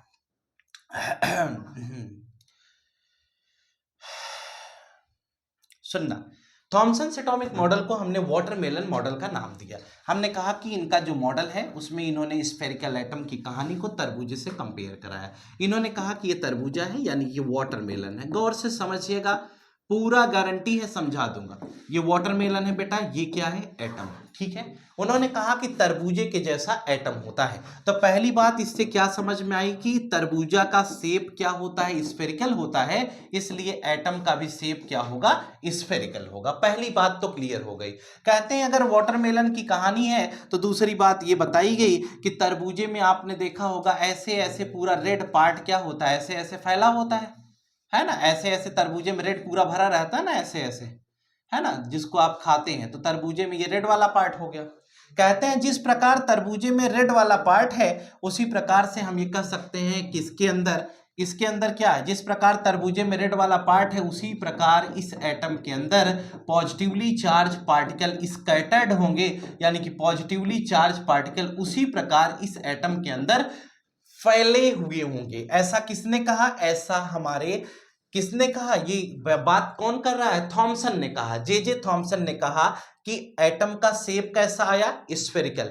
एटम में जिस प्रकार पॉजिटिवली चार्ज और जिस प्रकार रेड वाला पोर्शन पूरा फैला होता है जिसे हम खाते हैं, उसी प्रकार से एटम के अंदर तरबूजे में जैसे रेड वाला पार्ट है वैसे ही इसके अंदर क्या होते हैं? Positively charge particle proton scattered होते हैं, यानी फैले होते हैं। तो इसके बारे में इन्होंने कहा ये प्रोटॉन है। कहीं अरे यार ये तो बात बिल्कुल मजे की आ गई, बड़ा अच्छा मॉडल बनाया इन्होंने। जो बात हमको समझाया वो बात क्या बताया, जरा सुनिएगा।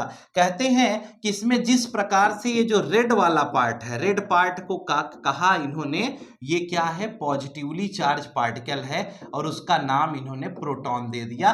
कहते हैं कि जिस प्रकार से रेड वाला पार्ट तरबूजे में है उसी तरह से एटम के अंदर पॉजिटिवली चार्ज पार्टिकल प्रोटॉन पाए जाते हैं।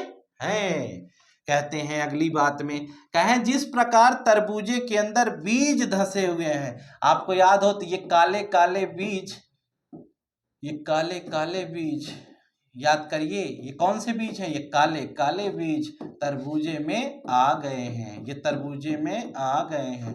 कुल कितने बीज हो गए? ढेर सारे बीज रहते हैं ना, घर वाले समझाते रहते हैं कि अगर इस काले वाले बीज को अगर आप खा ले जाते हैं तो आप काले नहीं होंगे बल्कि तरबूजे वाले हो जाएंगे।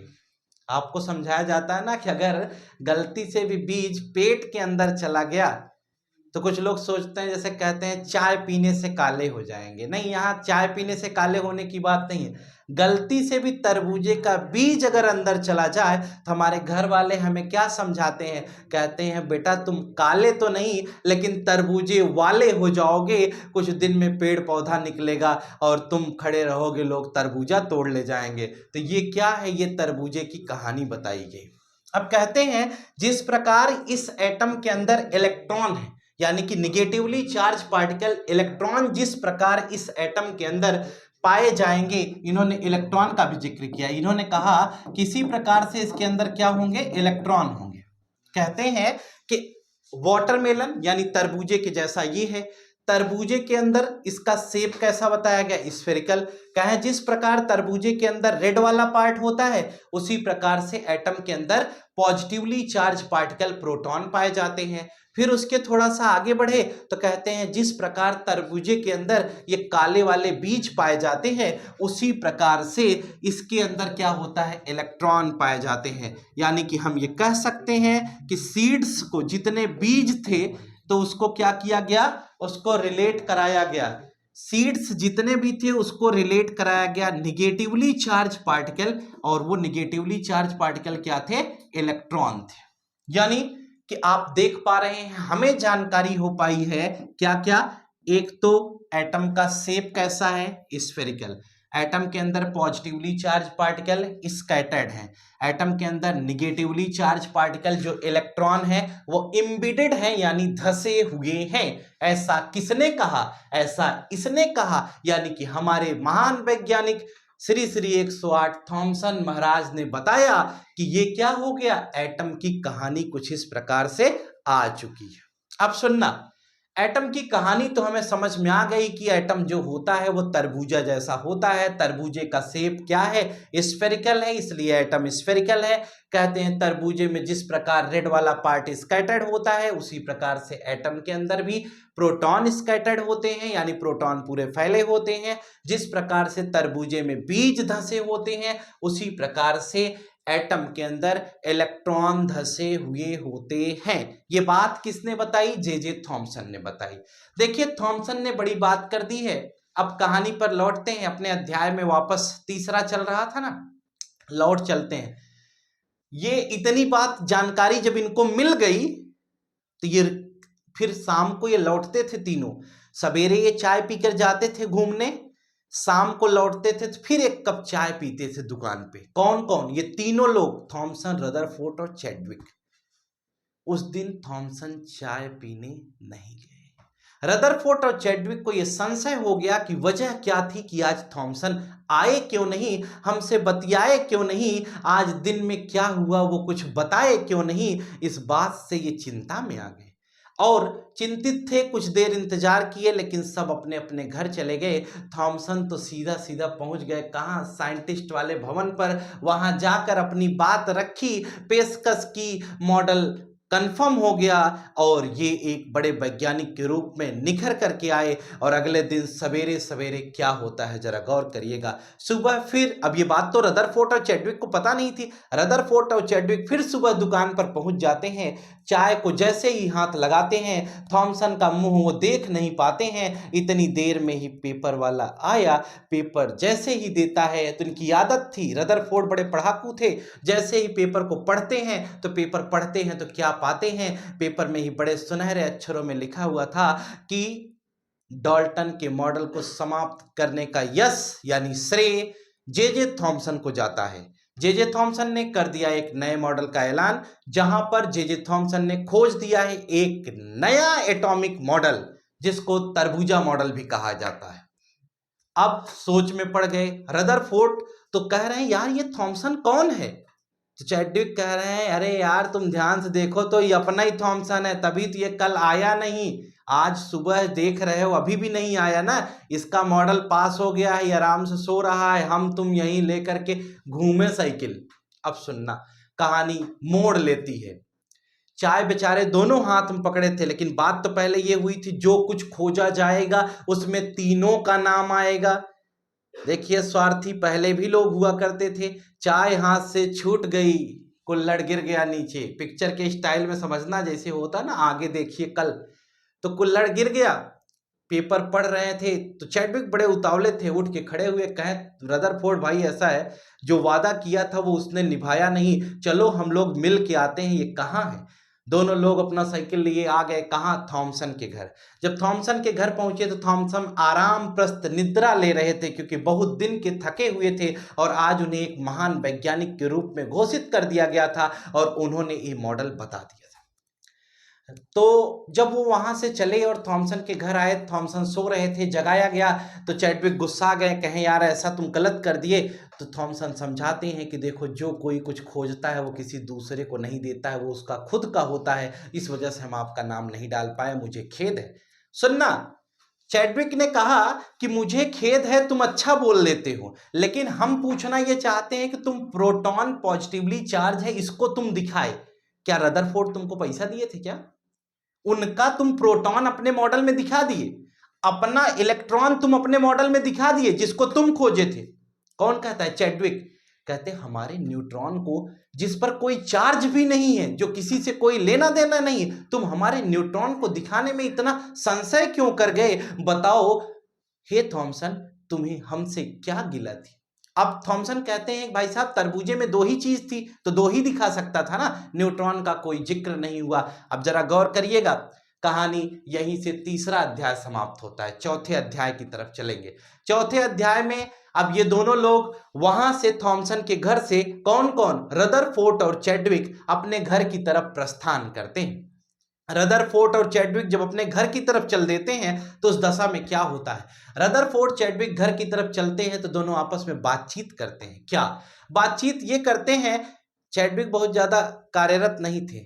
चैडविक रदरफोर्ड से कहते, जैसे दूसरे के ऊपर अपने जीवन का सारा भार डाल देना। जैसे आप भी कभी कभी करते हैं ना, कहते हैं कि तुम हो तो हमें क्यों चिंता किस बात की है ना। एग्जाम में जैसे एक बच्चा दूसरे बच्चा से कहता है कि तुम हो तो हमें किस बात की चिंता है। एक टॉपर बच्चा होता तो उसके साथ बैठा रहता है, कहता है तुम चिंता मत करो, और वो भी टॉपर भी समझाता है, कहता है बेटा तुम भाई चिंता मत करो, तेरा भाई जिंदा है।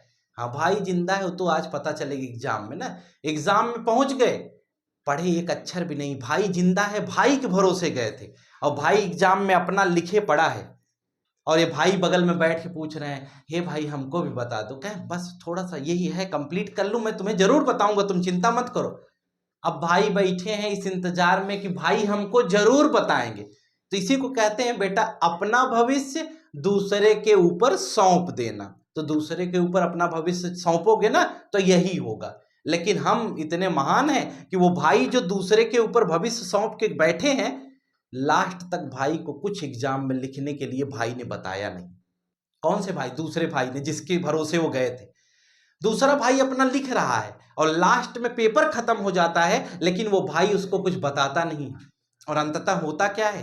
अंततः भाई मुंह लटका कर वापस चले आते हैं। क्यों? क्योंकि भाई को समझ ही नहीं पाते। तो भाई को तो समझना था ना, लेकिन भाई समझे नहीं, भाई निपट गए। यही पूरी कहानी थी, ध्यान से सुनना। इसलिए कभी अपना भविष्य दूसरे पर मत सौंपिए। अगर आप अपना भविष्य दूसरे के भरोसे सौंप देते हैं तो आपके भविष्य का गिरना निश्चित है, आपको सफलता नहीं मिल सकती। इसलिए कभी भी आप अपना भविष्य दूसरे के ऊपर सौंप कर जीवन यापन करने की जो प्रेरणा ले रहे हैं, इसको मत लीजिए, इससे बचिए। अपना भविष्य अपने हाथ में रखिए, दूसरे के हाथ में ना सौंपे। यही हमारी शिक्षा है। आइए लौट आइए, ज्ञान की बातें समाप्त हो चुकी हैं। अब हमने कहा कि रदरफोर्ड और चैडविक दोनों साथ साथ जाते हैं और आपस में बात करते हैं कि रदरफोर्ड भाई कुछ ऐसा करो, कुछ नया मिले चाहे ना मिले, लेकिन थॉमसन को हम निपटाएंगे। यानी कि अब हम थॉमसन के मॉडल को ड्रॉबैक में लाएंगे, इनकी डिमेरिट्स पता करेंगे और इनका जो मॉडल बना है इसी पर काम करेंगे कि इनका मॉडल खत्म हो जाए। इनसे क्वेश्चन पूछा जाएगा कि आपने ऐसा कैसे कर दिया, आपने ऐसा कैसे कर दिया, इन दोनों को साथ कैसे रख दिया, ऐसा कैसे कर दिया। इसी पर क्वेश्चन अब कौन पूछेगा? रदरफोर्ड और चैडविक आपस में विचार करते हैं। रदरफोर्ड समझाते हैं चैडविक को, लेकिन चैडविक तो उखड़ खड़े होते हैं, कहते हैं नहीं नहीं नहीं, तुम्हारा तो प्रोटॉन खोज दिया है, एटम के अंदर ले गया है, तुम तो खुशी हो, हमारे न्यूट्रॉन का तथा पता नहीं है, हमारे न्यूट्रॉन की कोई कहानी नहीं है, हमसे तो उसको कोई लगाव नहीं था, तुम्हारे प्रोटॉन को ले गया, तुम बिल्कुल खुश हो। अब सुनना कहानी और आगे चलती है, अध्याय आगे बढ़ता हुआ। दोनों लोग आगे जाते हैं और सोचते हैं और एक नया एक्सपेरिमेंट करते हैं। और उसके बाद अब हम चलेंगे रदरफोर्ड का मॉडल, देखेंगे कि रदरफोर्ड अब क्या करेंगे। अगले अध्याय में रदरफोर्ड की कहानी पर बेहद विचार करने के साथ हम आगे की तरफ बढ़ेंगे। देखते हैं अब आ गया रदरफोर्ड मॉडल ऑफ स्ट्रक्चर, यानी कि रदरफोर्ड मॉडल ऑफ एटम होना चाहिए यहां पर। ठीक है, तो हम पढ़ेंगे क्या कि रदरफोर्ड मॉडल क्या था। रदरफोर्ड ने अपना दिमाग चलाया। रदरफोर्ड भी बहुत परेशान थे क्योंकि उन्होंने कोई अच्छा काम अभी तक नहीं किया, इस एटम से रिलेटेड उन्होंने कोई नया मॉडल नहीं दिया। रदरफोर्ड चिंतित थे कि हम करें तो क्या करें, हमारे समझ में नहीं आ रहा। रदरफोर्ड एक बहुत बड़े प्रोफेसर थे बेटा, वो अपनी क्लास में अपने स्टूडेंट से ये बात डिस्कस करते हैं और कहते हैं कि क्या किया जाए तो हम एक अच्छा मॉडल बना सकते हैं, यानी कि हम एटम से रिलेटेड कुछ नया करना चाहते हैं। ये बात का जिक्र जब अपने बच्चों से करते हैं तो बच्चों ने को बड़ा ही जोरदार जवाब दिया। क्या समझाया बच्चों ने वो हम आपको बताते हैं, जरा सुनिएगा। बच्चों ने कहा कि सर आप परेशान मत होइए, मॉडल आप बना सकते हैं। बच्चों ने क्या किया? बच्चों ने खुद एक्सपेरिमेंट किया और एक कॉन्सेप्ट उन्होंने लाया और उस कॉन्सेप्ट को रदरफोर्ड ने समझा और रदरफोर्ड ने एक नया मॉडल बनाया। तो रदरफोर्ड ने क्या किया था, उस मॉडल को हम समझाते हैं, क्योंकि रदरफोर्ड मॉडल ऑफ एटम में हम दो बातें पढ़ते हैं, एक रदरफोर्ड एक्सपेरिमेंट पढ़ते हैं और दूसरा रदरफोर्ड मॉडल पढ़ते हैं। तो आइए सबसे पहले इसको दो पार्ट में हम डिवाइड करते हैं और दो पार्ट में डिवाइड करने के बाद सबसे पहला काम होगा हमारा, जहां पर हम पढ़ेंगे एक्सपेरिमेंट, यानी कि रदरफोर्ड ने क्या एक्सपेरिमेंट किया था, और हम यहां पर एक्सपेरिमेंट के बाद रिजल्ट पढ़ेंगे, यानी कि ऑब्जर्वेशन, यानी कि एक एक्सपेरिमेंट था, फिर ऑब्जर्वेशन था और फिर रिजल्ट था। तो हम क्या करें, कहिए तो हम इसको एक पार्ट और बना सकते हैं, लेकिन ऑब्जर्वेशन रिजल्ट एक साथ हम आपको दिखा देंगे। रदरफोर्ड का एक्सपेरिमेंट ये था कि रदरफोर्ड ने गोल्ड फॉइल लिया। क्या लिया? Gold foil. रदरफोर्ड एक्सपेरिमेंट करते हैं, एक सोने की फॉइल लेते हैं, ठीक, फॉइल समझ लो जैसे एल्युमिनियम फॉइल होती है, वैसे रदरफोर्ड ने एक गोल्ड फॉइल लिया। गोल्ड की ही क्यों लिया? गोल्ड के अंदर मेलेबिलिटी बहुत हाई होती है, उसको पीट कर सीट में आसानी से कन्वर्ट किया जा सकता है, और उनका सोचना यह था कि जिसकी मेलेबिलिटी डक्टिलिटी हाई होगी उसके एटम्स एक दूसरे से कुछ इस प्रकार से जुड़े हुए रहेंगे तो हमें एक्सपेरिमेंट करने में आसानी होगी, इसलिए रदरफोर्ड ने गोल्ड की फॉइल लिया। जरा गौर करिएगा, कुछ किताबों में गोल्ड फॉइल ऐसे सर्कुलर दिखाई गई है, कुछ में सीधी दिखाई गई, आपको घबराने की कोई जरूरत नहीं। रदरफोर्ड ने गोल्ड फॉइल लिया, ठीक है, हमने कहा ये गोल्ड फॉइल है। अब जो रदरफोर्ड ने बेटा गोल्ड फॉइल लिया, उस पर उन्होंने हीलियम 2+, हीलियम 2+ को क्या कहते हैं? अल्फा रेस कहते हैं। क्या कहते हैं? Alpha rays. यानी कि हीलियम एक नोबल गैस है, और हीलियम को जब हम हीट करते हैं और हीट करने के बाद उसके 2 इलेक्ट्रॉन बाहर निकाल देते हैं तो उसे हम अल्फा रेस कहते हैं। यानी कि उन्होंने अल्फा रेस की इस पर बम्बार्टमेंट कराई, किस पर? गोल्ड फॉइल पर। जब उन्होंने अल्फा रेस की बम्बार्टमेंट कराई तो रदरफोर्ड ने क्या बात बताई वो हम आपको समझाते हैं। रदरफोर्ड ने यह कहा कि अल्फा रेज की बम्बार्टमेंट कराए तो रेज ऐसे गई। अब जरा समझिएगा, अगर उन्होंने मेलेबिलिटी का कॉन्सेप्ट लिया होगा तो ऐसे एटम्स उसके अंदर आ गए होंगे, ऐसे करके। उन्होंने ये कहा कि रेज गई, एक रेज गई और ऐसे सीधे निकल गई, एक एक्सपेरिमेंट। दूसरा रे उन्होंने कहा कि गई और ये गई और ऐसे गई, यहां तक फिर वापस लौट आई, इसका मतलब यहां न्यूक्लियस भी है बीच में, ठीक है, ये ध्यान रखना, ये क्या है? न्यूक्लियस है।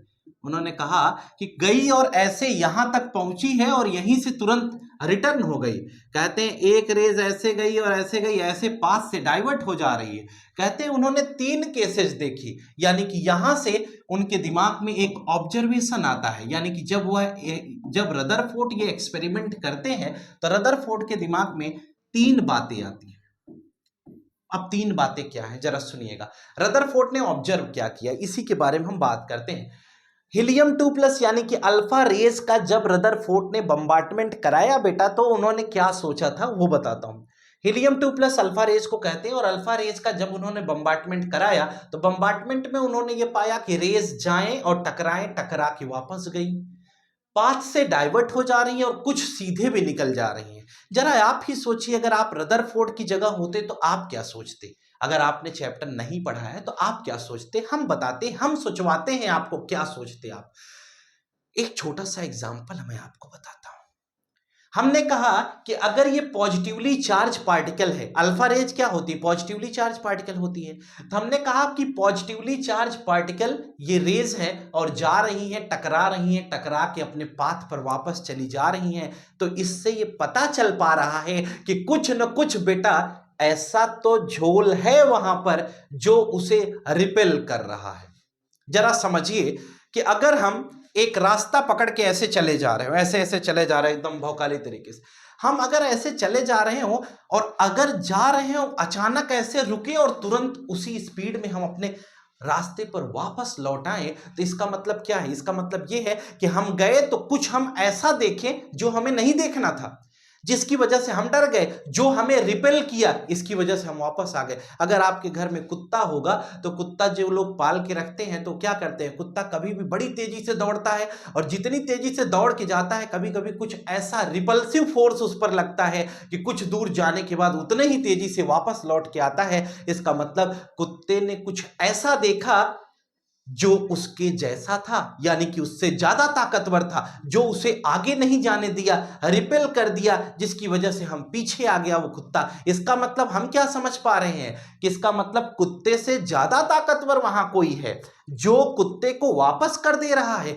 इसका मतलब हम ये भी तो समझ सकते हैं, जैसे हम कहते हैं रास्ते में हम जा रहे हैं और ढेर सारे सांप झुंड बना के बैठे हों, तो वो भी पॉजिटिवली चार्ज है, वो हमसे ज्यादा पॉजिटिवली चार्ज है। तो हम जब ऐसे जा रहे होंगे, हम भी मान लो पॉजिटिव, वो भी पॉजिटिव होगा ना, वो तभी तो हमें रिपेल करेगा, क्योंकि same charges repel with each other, opposite charges attract with each other. हमने कहा कि हम इधर से जा रहे थे, रास्ते में अचानक सांप पा रहे थे, ढेर सारे सांप आपस में बतिया रहे थे, जैसे ही सांप को हम देख पा रहे थे अपने पाथ पर वापस लौट जा रहे थे। ये क्या है? ये क्या है? ये यही है कि इसका मतलब हमसे ज्यादा स्ट्रांग कुछ न कुछ वहां है जो हमें रिपेल कर दे रहा है। ये बात डाल्टन की नहीं, ये बात रदरफोर्ड के समझ में आने लग गई। रदरफोर्ड को ये पंच करके जाने लग गई, रदरफोर्ड को कुछ कुछ ये समझाने लग गई। अब हम वो आपको बताएंगे कि रदरफोर्ड को रेस क्या समझाई थी। दूसरी कहानी कहते हैं कि अगर ऐसा है तो अगर उससे थोड़ा दूर से जाएंगे तो भी तो रिपल्सन रहेगा, तो वो रेज क्या हो जाएंगी, किसी दूसरे पाथ में दूसरे डायरेक्शन में चली जाएंगी। और हम कहते हैं अगर बहुत दूर से जाएंगे तो हम निकल जाएंगे, क्योंकि वहां उसका रिपल्सन खत्म हो जाता है। यही तीन केस को यह एक्सपेरिमेंट भी बताता है। यह एक्सपेरिमेंट कहता है कि जो रेज सीधे गई यहां, ये बिल्कुल सीधे आई तो ये क्या हो गई, रिपेल हो गई। जो इधर से गई यहां पर क्या है, यहां पर इसका जो रिपल्सन है वो कम है, जिसकी वजह से इस पर कोई प्रभाव न पड़ा, सीधे चली गई। लेकिन जो इधर से गई यहां पर इफेक्ट था तो ये इधर चली गई। इस बात से रदरफोर्ड को समझ में आया कि हमारे पास हीलियम 2+ यानी जो अल्फा रेज है, अगर वो जा रही है, ये पॉजिटिवली चार्ज है, तो इसका मतलब यहां भी पॉजिटिवली चार्ज होगा, तभी तो रिपल्सन हुआ। इसका मतलब एक तो पॉजिटिव चार्ज होता तो हमारी अल्फा रेज इतनी वीक नहीं है कि उसको कोई लौटा सकता है।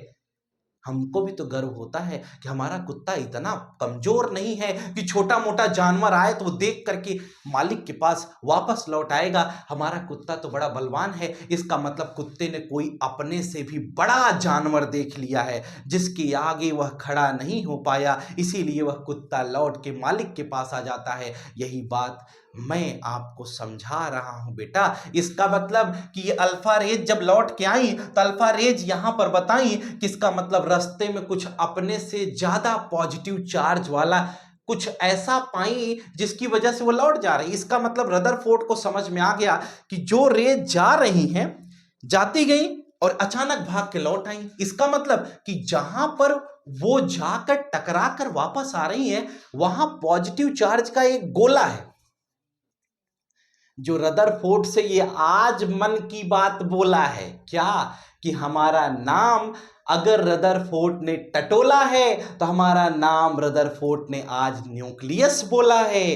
तो रदरफोर्ड को अब समझ में आ गया कि यह पॉजिटिवली चार्ज स्फीयर कुछ और नहीं, ये न्यूक्लियस है। रदरफोर्ड ने कहा कि इसका मतलब सबसे पहली बात रदरफोर्ड ने ऑब्जर्वेशन में ये देखी कि एटम का शेप स्फेरिकल होता है।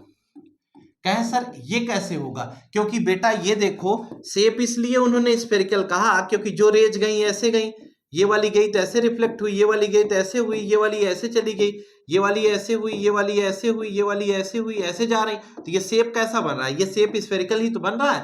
तो इससे रदरफोर्ड को समझ में आया कि शेप स्फेरिकल है, जो थॉमसन ने बताया था वो बात सत्य है। कहे यार ये तो सही है, कहते हैं। लेकिन रदरफोर्ड ने यह भी बताया, इन्होंने न्यूक्लियस का कॉन्सेप्ट कंप्लीट तरीके से बताया। इन्होंने कहा कि एटम के अंदर एक न्यूक्लियस पाया जाता है और न्यूक्लियस क्या होता है, वह पॉजिटिवली चार्ज्ड स्फीयर है, पॉजिटिवली चार्ज्ड स्फीयर है। और इसी वजह से सारी रेज कोई अपने पाथ पर वापस आ रही, कोई अपने पास से डाइवर्ट हो जा रही। ये जो कॉन्सेप्ट है ये केवल इसलिए है कि वो पॉजिटिवली चार्ज स्फीयर है। कहते हैं अच्छा, कहते हैं और रदरफोर्ड ने ये भी कहा कि अब दो बात रदरफोर्ड ने बताया तो इनकी बात में ये बात आया क्या कि इसका मतलब एटम के अंदर ये जो न्यूक्लियस है, इस न्यूक्लियस में रदरफोर्ड ने कहा कि दो चीजें होती हैं, एक प्रोटॉन होता है, एक न्यूट्रॉन होता है। कहते हैं कि प्रोटॉन जो होता है वो क्या होता है, पॉजिटिवली चार्ज होता है, और जो ये न्यूट्रॉन होता है इस पर कोई चार्ज नहीं होता, यानी न्यूट्रॉन हमारा न्यूट्रल होता है। रदरफोर्ड ये समझा चुके कि रदरफोर्ड ने कहा कि प्रोटॉन जो है ये पॉजिटिवली चार्ज है और जो न्यूट्रॉन है बेटा ये क्या है, न्यूट्रल है। ये बात इन्होंने बताई, प्रोटॉन पॉजिटिवली चार्ज है, न्यूट्रॉन क्या है, न्यूट्रल है, ऐसा रदरफोर्ड समझाते हैं। अब हम जरा और आगे बढ़ते हैं तो उन्होंने कहा कि ये एटम की कुछ ऐसा शेप बताया। तब रदरफोर्ड से तीसरा पॉइंट अभी इन्होंने नहीं बताया था, तभी कौन आया, तभी जाकर के थॉमसन आते हैं और तमतमा के पूछ बैठते हैं क्या कि हे रदरफोर्ड, तुम ये बात तो सही कहते हो लेकिन जिस इलेक्ट्रॉन की डिस्कवरी मैंने की, जिस इलेक्ट्रॉन को मैंने अपने मॉडल में दिखाया, वो आपके इस एटॉमिक मॉडल में कहीं नजर नहीं आया। आप क्या कहेंगे क्या इलेक्ट्रॉन नहीं है? क्या इलेक्ट्रॉन भी तो सब एटॉमिक पार्टिकल्स में आता है। इस एटम के अंदर इलेक्ट्रॉन कहाँ है? ये बात रदरफोर्ड आपको बताना पड़ेगा, ये समझाना पड़ेगा। और सही मौका देखकर रदरफोर्ड भी चौका लगा दिए, कहे कि ज्यादा उछलो नहीं थॉमसन, तुम हमारे बहुत अच्छे मित्र थे, हो और रहोगे, परंतु मैं ये कहना चाहता हूं कि तुम्हारा मॉडल आज तुम्हारे इस दोस्त की वजह से निपट गया। चैडविक उछल पड़े, साइकिल से कूद पड़े, कहते हैं कि तुम्हारा मॉडल आज हमारी वजह से निपट पड़ा। क्या कहते हैं कि क्या तुम क्या कह रहे हो? कहें वही जो तुम सुन पा रहे हो। कहें क्या जो हम सुन पा रहे हैं कि मेरा मॉडल निपटने वाला है? कहें हाँ। कहें कैसे? कहें कि थॉमसन एक बात बताओ, तुमने कहा कि जो एटम होता है, थॉमसन से पूछा जा रहा है क्या कि थॉमसन एक बात बताओ, तुमने कहा कि जो एटम होता है वो कुछ इस प्रकार से है, उसके अंदर पॉजिटिवली चार्ज पार्टिकल ऐसे स्कैटर्ड है। तो थॉमसन कहने लगे हाँ ये तो बात हमने कहा सही भी है। कहे ठीक है, और तुमने ये भी कहा कि निगेटिवली चार्ज पार्टिकल कुछ इस प्रकार से इसमें पाए जाएंगे। कहे हाँ। कहे तुम ये भी जानते हो कि opposite charges attract with each other. कहे हाँ। कहे बेटा प्लस और माइनस अट्रैक्ट नहीं करेगा। कहे अरे तो मैं देखा ही नहीं, प्लस माइनस मिल करके न्यूट्रल हो जाएगा, एटम का काम है थॉमसन निपट जाएगा। यह बात रदरफोर्ड थॉमसन को समझा देते हैं। थॉमसन के सभी चक्षुद्वार सब खुल गए। थॉमसन परेशान हो गए, यार ये तो लफड़ा हो गया, हम तो आए थे अपने इलेक्ट्रॉन की पोजीशन बताने, मेरे ही मॉडल को निपटा डाला इन लोगों ने, हम तो इनके मॉडल पर आरोप लगाते, हम ही तो अब बर्बाद हो गए। अब इनका प्लस माइनस मिलकर न्यूट्रल हो गया, इनका मॉडल समाप्त हो गया। ठीक है, अब जरा सुनना, इनकी ड्रॉबैक समझ में आ गई, क्योंकि इन्होंने अपोजिट चार्जेस को एक साथ रख दिया था, जिसकी वजह से इनकी कहानी समाप्त हो गई। अब इनसे पूछा गया, अब थॉमसन कहते हैं ठीक है मेरी कहानी समाप्त हो गई, मुझे गम है, लेकिन क्या करूं। अब इनसे पूछा गया कि आपके रिजल्ट में ये तो बात ठीक है, लोगों ने इनसे सवाल किया कि इलेक्ट्रॉन को आप कहां प्लेस करोगे। तो रदरफोर्ड ये कहते हैं कि ये जो न्यूक्लियस है, इस न्यूक्लियस के चारों तरफ फिक्स ऑर्बिट होती है। क्या होती है? फिक्स ऑर्बिट होती है। ठीक है, ये एटम हो गया, न्यूक्लियस के चारों तरफ फिक्स ऑर्बिट होती है। ऑर्बिट या फिक्स सेल कह सकते हो, यानी कि सेल या ऑर्बिट पाई जाती है, उसी में इलेक्ट्रॉन क्या होगा? घूमेगा, रिवॉल्व करेगा। यानी न्यूक्लियस के चारों तरफ क्या होगा? फिक्स ऑर्बिट होती है, सेल होती है, उसी में इलेक्ट्रॉन क्या करेगा? रिवॉल्व करेगा, घूमता रहेगा, घूमता रहेगा, घूमता रहेगा। अब इनसे पूछा गया कैसे घूमेगा? क्लॉकवाइज, एंटी क्लॉकवाइज, पहला क्वेश्चन। दूसरा क्वेश्चन, इलेक्ट्रॉन घूमेगा क्यों? इलेक्ट्रॉन घूमते घूमते गिरेगा तो नहीं? इस तरह के तमाम सवाल रदरफोर्ड के सामने पेश कर दिए गए। रदरफोर्ड ने कहा सोचता हूं, देखता हूं, बताता हूं, लेकिन कोई कॉन्सेप्ट अभी तक नहीं आया था, और रदरफोर्ड का यह मॉडल इतनी परेशानियों के बाद भी सफल हुआ और मार्केट में चलना शुरू कर दिया। अब हम पढ़ेंगे कि रदरफोर्ड का मॉडल सफल तो हो गया, चलना भी शुरू कर दिया। उसी के थोड़े दिन बाद, ठीक है, उसी के थोड़े दिन बाद ही एक नया कॉन्सेप्ट आया, और जो इनके मॉडल को निपटाया वह नया कॉन्सेप्ट फिजिक्स का था। और फिजिक्स का वह नया कॉन्सेप्ट ये कहता है कि अगर कोई चार्ज पार्टिकल किसी चार्ज पार्टिकल के चारों तरफ मोशन करता है, घूमता है, एक्सेलरेटेड मोशन की कहानी में आया, वो कहता है कि अगर वो लगातार घूमता रहता है तो उसकी एनर्जी, वह एनर्जी रेडिएट करेगा। यानी जो इलेक्ट्रॉन किसी के चारों तरफ घूम रहा है, घूमते घूमते वह एनर्जी रेडिएट करेगा। कहते हैं जब वह एनर्जी रेडिएट करेगा तो धीरे धीरे उसकी सेल छोटी होगी। यानी कि अगर कोई इलेक्ट्रॉन यहां घूम रहा है तो घूमते घूमते एनर्जी रेडिएट करेगा, और रेडिएट करते करते करते करते कहां आएगा? एक समय के बाद इसी न्यूक्लियस में आकर गिर जाएगा। हे रदरफोर्ड, इस प्रकार से तुम्हारा मॉडल समाप्त हो जाएगा। यह बात किसी वैज्ञानिक ने इनको समझा दी, यानी कि उसका जो कॉन्सेप्ट था वह ये था कि अगर कोई चार्ज पार्टिकल किसी चार्ज पार्टिकल की तरफ यूं ही नहीं घूमेगा, अगर वह उसके चारों तरफ घूमेगा तो उसको एनर्जी चाहिए होगी, क्योंकि अगर वह घूम रहा है तो वह एनर्जी रेडिएट करेगा, एनर्जी बाहर निकलेगी उसकी, और जब उसकी एनर्जी बाहर निकलेगी तो ऐसी केस में घूमते घूमते वो कहाँ आएगा, न्यूक्लियस में आकर गिर जाएगा, और जैसे ही वो न्यूक्लियस में ड्रॉप करेगा तो पॉजिटिव निगेटिव मिलकर के न्यूट्रल हो जाएगा और एटम का कार्यक्रम समाप्त हो जाएगा। बनाया था मॉडल, चलाया नहीं, लोगों ने आकर इसे निपटाया सही, और यह मॉडल भी इसी के साथ समाप्त होता है। यानी कि आप देख पा रहे होंगे कि रदरफोर्ड का मॉडल भी बना और बनने के कुछ ही क्षणों में समाप्त हो गया। इसी के साथ आप ये समझ पाए होंगे कि रदरफोर्ड मॉडल की क्या महिमा थी, कितना बड़ा मॉडल था। लेकिन अब हमें यह भी जानना है कि रदरफोर्ड का मॉडल समाप्त तो हो गया, लेकिन अभी हमें सीखना है कि रदरफोर्ड के मॉडल के बाद वो कौन सा मॉडल आएगा जो रदरफोर्ड मॉडल की कमियों को हमें सिखाएगा और कुछ नए कॉन्सेप्ट हमारे सामने लाएगा। यह हम थोड़ी देर में फिर पढ़ते हैं, यानी कि अगले अध्याय में हम इसकी बातचीत करेंगे। तो इसी के साथ यह अध्याय समाप्त होता है, यानी कि अगले अध्याय में हम लोग क्या बातचीत करने वाले हैं, वो कि रदरफोर्ड मॉडल के बाद कौन सा मॉडल आएगा। जैसा कि अभी तक देख पाए आप कि इलेक्ट्रॉन घूमते घूमते लगातार क्या हो रहा था, गिर जा रहा था। बेटा आपने समझा कि इलेक्ट्रॉन लगातार घूमते घूमते गिर जा रहा था। अब हमें उस इलेक्ट्रॉन को गिरने से रोकना है, यानी कि इस मॉडल के समाप्त होने के बाद एक नया मॉडल आया। अब हम आपसे ये डिस्कस करने वाले हैं कि जो इसके बाद दूसरा मॉडल आया वो मॉडल क्या बताता है, क्या कहता है, उसके बारे में हम बात करेंगे। यानी कि रदरफोर्ड मॉडल के बारे में हम बातचीत कर चुके हैं। अब कहा गया कि सबसे मेन प्रॉब्लम क्या है कि जो इलेक्ट्रॉन यहाँ रिवॉल्व कर रहा है, घूम रहा है, वह इलेक्ट्रॉन घूमते घूमते क्या हो जा रहा है, ये न्यूक्लियस में गिर जा रहा है। अगर वह इलेक्ट्रॉन घूमते घूमते न्यूक्लियस में गिर जाएगा तो न्यूक्लियस खत्म हो जाएगा। तब अगले अध्याय में हम बात करेंगे क्या कि अगली बात क्या हुई। अब देखिए, रदरफोर्ड मॉडल के बाद अगला मॉडल आता है एटम के लिए, जिसका नाम है बोर मॉडल ऑफ एटम। यानी कि रदरफोर्ड का कॉन्सेप्ट समाप्त हो गया बेटा। अब रदरफोर्ड के इस कॉन्सेप्ट के बाद हम क्या पढ़ने वाले हैं, बोर मॉडल ऑफ एटम पढ़ेंगे, और हम देखेंगे कि नील्स बोर ने इस केस में क्या बताया। यानी कि नील्स बोर ने इस केस में जो बात बताई उसके बारे में हम लोग डिस्कस करते हैं। तो नील्स बोर के इस कॉन्सेप्ट पे हम क्या पढ़ने वाले हैं, जरा देखिएगा कि नील्स बोर ने इसमें क्या बताया, कैसे बताया, उसी को हम आपको समझाएंगे। अब नील्स बोर ने कहा कि जो एटम की कहानी है वो बिल्कुल सही है। नील्स बोर साहब ये कहते हैं कि इसके अंदर पॉजिटिवली चार्ज स्फीयर है वो भी सही है।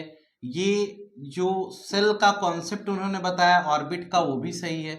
उन्होंने कहा इस प्रकार से ऑर्बिट होती है के एल एम एन, ये 4 सेल के बारे में भी नील्स बोर ने बता दिया। और उन्होंने कहा लास्टली ये हमारा एटम है, ठीक है।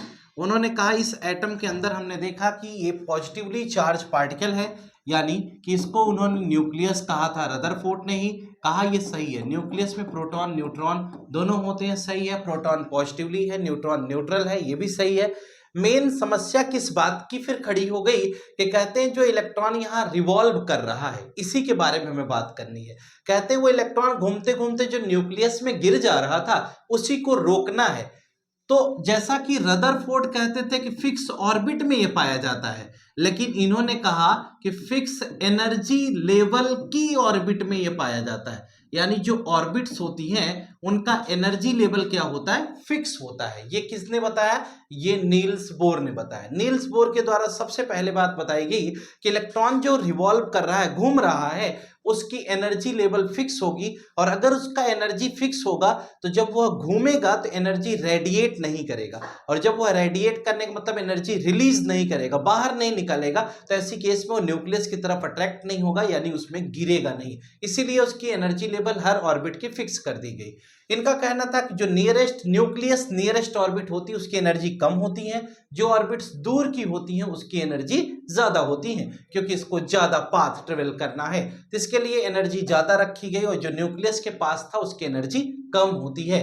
यानी फिक्स एनर्जी लेवल की ऑर्बिट का कॉन्सेप्ट आया, पहली बात। और दूसरी बात यह आया कि जो इलेक्ट्रॉन यहाँ पर रिवॉल्व कर रहा है, लगातार घूम रहा है, उसके बारे में भी कुछ बातें बताई गई।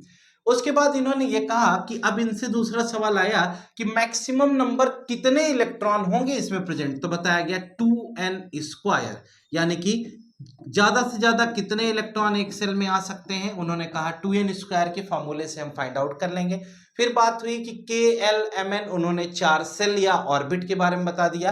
कहते हैं 2n² लगाएंगे तो 2, 8, 18 और 32 का कॉन्सेप्ट आ जाएगा। क्यों? क्योंकि 2 × 1² करेंगे तो ये क्या आ जाएगा 2, फिर 2 × 2² कर देंगे तो ये क्या आ जाएगा आपका 8, फिर इसी तरह से 18 और 32, यानी कि सेल के नंबर के बेसिस पर हम ये फॉर्मूला अप्लाई करके 2, 8, 18, 32 का यह इलेक्ट्रॉनिक कॉन्फ़िगरेशन का रूल पढ़ते हैं। यानी कि इलेक्ट्रॉन को हम प्रोबेबिलिटी के बेसिस पर देखें कि कौन सी सेल में कितना इलेक्ट्रॉन होगा तो उसके लिए हम 2, 8, 18, 32 का कॉन्सेप्ट पढ़ते हैं। यानी इस कॉन्सेप्ट पर हम हर किसी एलिमेंट का इलेक्ट्रॉनिक कॉन्फ़िगरेशन भी कर सकते हैं, ऐसा नील्स बोर ने बताया। और नील्स बोर ने जितनी भी बातें इसमें बताई वो बिल्कुल परफेक्ट थी और सही थी और पर्याप्त थी। और नील्स बोर के इस कॉन्सेप्ट को उन्होंने आगे काफी दिनों तक माना भी गया, आज भी माना जा रहा है। नील्स बोर ने जो भी बातें बताई उसे एक्सेप्ट की गई और ये बोर मॉडल था। आप देख पा रहे होंगे कि रदरफोर्ड मॉडल और बोर मॉडल में बहुत अंतर नहीं है। रदरफोर्ड मॉडल में जो बातें थी उससे थोड़ा सा हट करके आया बोर मॉडल, तो बोर मॉडल में थोड़ी सी बातें और हो गई, बस इससे ज्यादा कुछ और नहीं हुआ है। रदरफोर्ड मॉडल और बोर मॉडल में बहुत ज्यादा का डिफरेंस नहीं है। अब आपको समझाना था कि इलेक्ट्रॉनिक कॉन्फ़िगरेशन 2, 8, 18, 32 है, 2n² का फॉर्मूला दिया है, इस प्रकार से इन्होंने बताया।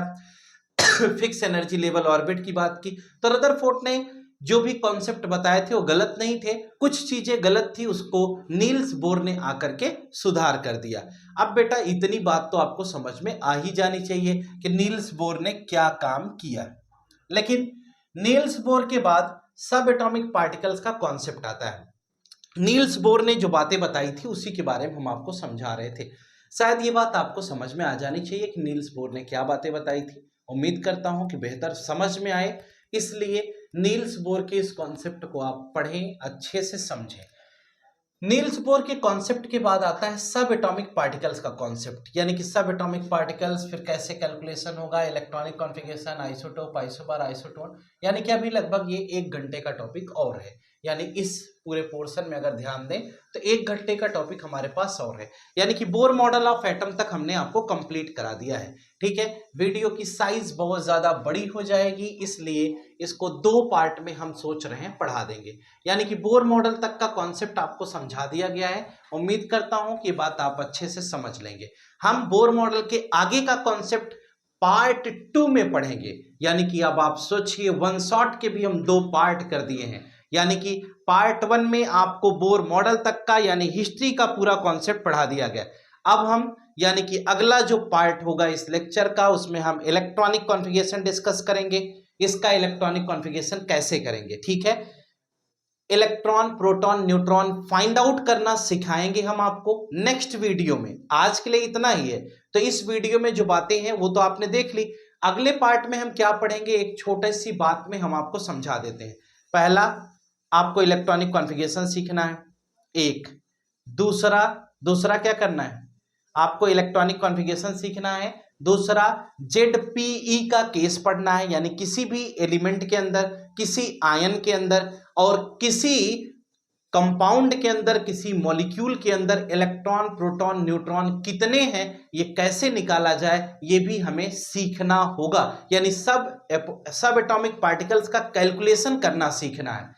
उसके और आगे बढ़ेंगे, हम आइसोटोप्स के बारे में पढ़ेंगे, आइसोबार के बारे में पढ़ेंगे, आइसोटोन के बारे में पढ़ेंगे, आइसो इलेक्ट्रॉनिक स्पीसीज के बारे में पढ़ेंगे, रेडियो एक्टिव सब्सटेंस के बारे में पढ़ेंगे, उसके एप्लीकेशन के बारे में पढ़ेंगे।